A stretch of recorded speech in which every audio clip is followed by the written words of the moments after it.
Ok, le monde du bug bounty est un monde qui regorge de bugs que tu ne connais pas. Ces bugs sont là.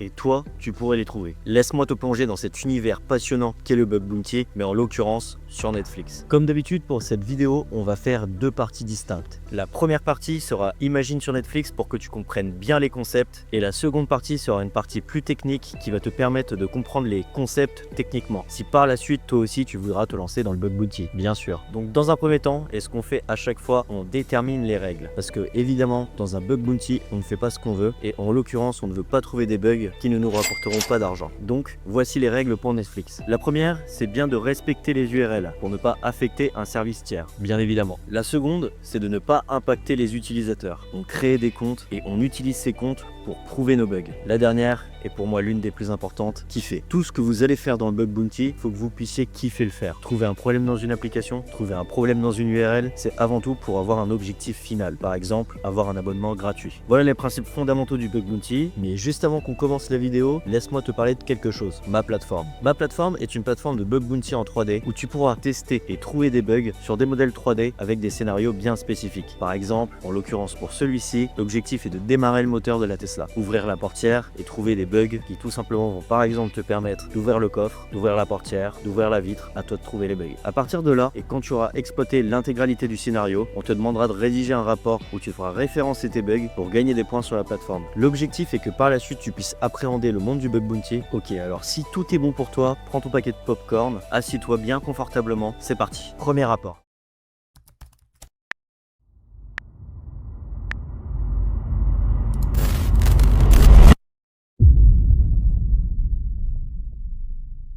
Imagine t'es assis confortablement sur ton canapé, tu prends ta télécommande et tu démarres ta série préférée. Sauf que tu décides de découvrir un peu plus en profondeur la plateforme, et donc tu vas voir les différentes catégories et tu décides de taper des mots dans tes URL. Et là tu tombes sur quelque chose de très intéressant, quelque chose qui permet de découvrir des informations et comment fonctionne Netflix en version code. Donc à partir de là tu commences à trouver et à référencer comment fonctionne l'application Netflix, et là tu découvres comment sont gérés les abonnements. Tu peux également du coup changer le statut de ton abonnement et le passer en gratuit. Ok, donc là concrètement, qu'est-ce qui s'est passé? On va passer du coup au côté technique. Alors techniquement, c'est une API qui avait un endpoint non sécurisé. Tu l'as trouvé en tapant des mots directement dans l'URL, et à partir de là, tu as pu référencer tout ce que l'application avait à te dire. Et en l'occurrence, même sans authentification, tu avais la possibilité de lister tout le serveur, de comprendre ses fonctionnements, et à partir du moment où tu comprends son fonctionnement, tu as la possibilité de changer des informations, en l'occurrence ton statut d'abonnement. Sans authentification et sans filtrage réseau, le fait qu'on puisse avoir accès à ça à distance t'a permis de changer ce statut. Je sais pas si tu t'en rends compte, mais c'est quand même une faille critique. Ce type de faille est rémunéré à cette hauteur-là. Je pense que ça t'intéresse. Et tu vois, rien de compliqué, juste comprendre le fonctionnement. Donc si c'est ok pour toi, on peut aller plus en profondeur dans les rapports Netflix et on peut passer au second rapport. C'est parti.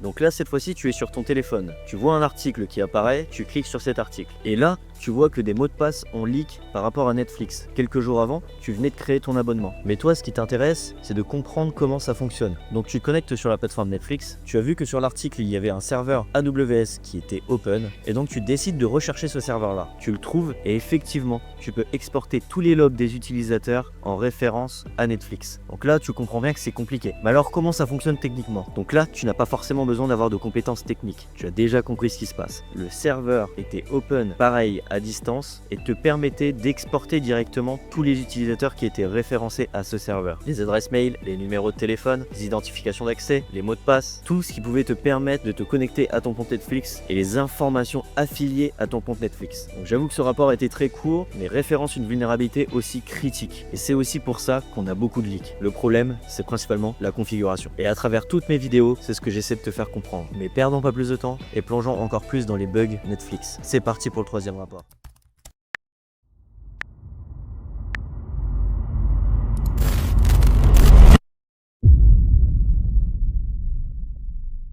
Donc Donc là, tu es sur Netflix et tu veux démarrer ta série préférée. Sauf que tu as un message qui s'affiche au moment où tu démarres ta série. Lorsque tu cliques sur démarrer, ta série fonctionne normalement. Tu regardes ta série et tu n'y penses plus, tout simplement. Sauf qu'en réalité, il s'est passé quelque chose. Au moment où tu as eu ce message, pour toi c'était invisible, mais il s'est passé quelque chose du côté de l'application. Alors là, concrètement, qu'est-ce qui s'est passé? Techniquement, qu'est-ce qu'il s'est passé? Et comment toi tu peux référencer aussi ce genre de bug? Là, ça part du principe d'une URL. Quelque chose qui était possiblement référencé sur une URL Netflix. Prenons l'exemple de cette URL là et mettons ça dans l'URL. C'est ce que l'on va appeler un script XSS. Ce script va permettre d'exécuter quelque chose côté client. Et à partir du moment où tu exécutes quelque chose côté client, c'est-à-dire que si on t'envoie cette URL là, même si c'est pour démarrer une série, ça va exécuter quelque chose de malveillant, comme par exemple accéder à tes informations d'identification, tes informations bancaires, tes informations de connexion, tout ce qui va intéresser la personne malveillante lorsqu'elle t'envoie cette URL. C'est ce que l'on appelle une XSS. C'est aujourd'hui encore référencé par des problèmes de sécurité et de configuration. Et pareil, elles sont très bien rémunérées. Ok, donc là tu commences à comprendre tous les problèmes de concept de configuration. C'est parti pour le 4e rapport.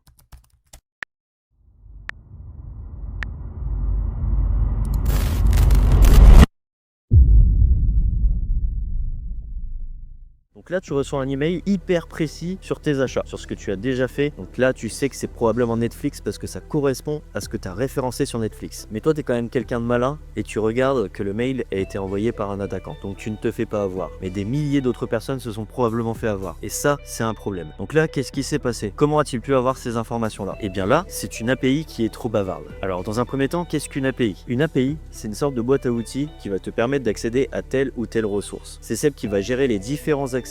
Par exemple, si tu as un abonnement premium, pouvoir te déterminer des routes que quelqu'un qui n'a pas assez d'abonnement premium ne puisse pas y accéder. Concrètement, une API, c'est une boîte à outils qui va te permettre d'accéder à telle ou telle ressource en fonction de ton compte. Mais le problème, c'est que cette API gère énormément de choses. Donc elle doit avoir un énorme contrôle d'accès et tu ne devrais pas pouvoir faire n'importe quoi avec. Le problème, c'est que cette API est un peu trop bavarde. Lorsque tu envoies une fausse commande à cette API, elle va te lister les ressources auxquelles tu peux normalement avoir accès. Le problème avec ça, c'est lorsqu'elle te liste ces ressources-là, tu vois qu'il y a des ressources qui ne sont pas communes. Des choses auxquelles tu ne devrais pas avoir accès. Donc ça, c'est pas normal. Faut que tu décides de t'y intéresser. À partir de là, tu vois que tu as la possibilité de créer des requêtes en fonction de ces ressources-là. Lorsque tu crées une requête, tu as la possibilité de voir des informations par rapport à un autre utilisateur. Pas forcément des informations confidentielles, mais par exemple sur la dernière série qu'il a vue, sur ses listes de ses séries préférées. Et là, tu comprends un petit peu le problème. À partir de là, tu peux créer des emails ciblés qui peuvent conduire cette personne à cliquer sur ton mail et à rentrer ses informations d'identification. Donc là, tu vois, ces vulnérabilités-là sont référencées en critique. Ça impacte l'utilisateur et tu dois t'y intéresser. Et pourtant, comme tu le vois, il n'y a rien de magique. On parle quand même d'une application Netflix qui est censée être sécurisée car il a des millions d'utilisateurs qui l'utilisent tous les jours et pourtant, il y a des choses aussi simples qui sont exposées. Donc accroche-toi, on passe au 5e rapport.